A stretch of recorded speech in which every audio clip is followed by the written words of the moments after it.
Welcome to the first episode of our series, where we are taking a road trip down America's most historic highway, Route 66. What happens when you follow a road that technically doesn't exist anymore? You find the real America. Here's a modern map. Now here's an old dusty copy of a Route 66 road map from the 1950s. See those little holes punched out there along the route? That's where we're going to find the real America. It's the one that's not on Google Maps, the one that still lives on in quirky roadside attractions. It's forgotten towns and the stories of the people who call this place home. It's a living museum of American history, freedom, and the spirit of the open road.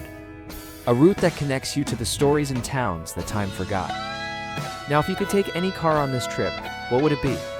Let me know in the comments. We're going to start off by following the old Route 66 right through downtown. They came to be known as the Dust Bowl migrants, and their story is a sad but important part of Route 66 history.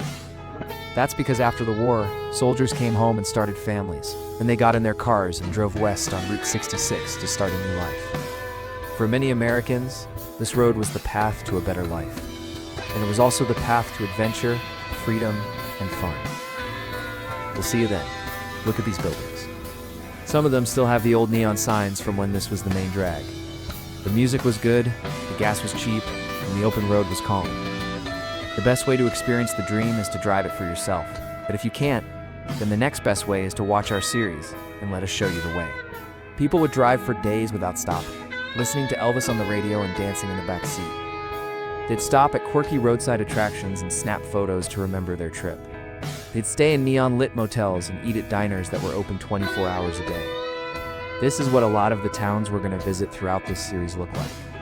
These buildings are all that's left of the original towns that were bypassed by the new highway. Be sure to follow for the rest of our journey. So hit that subscribe button so you do, and miss the hidden gems and forgotten towns we discover next. This is just the first stop on a road trip that will take us all the way from Chicago to Los Angeles. And make sure you follow us on social media for even more updates, photos, and videos from the road.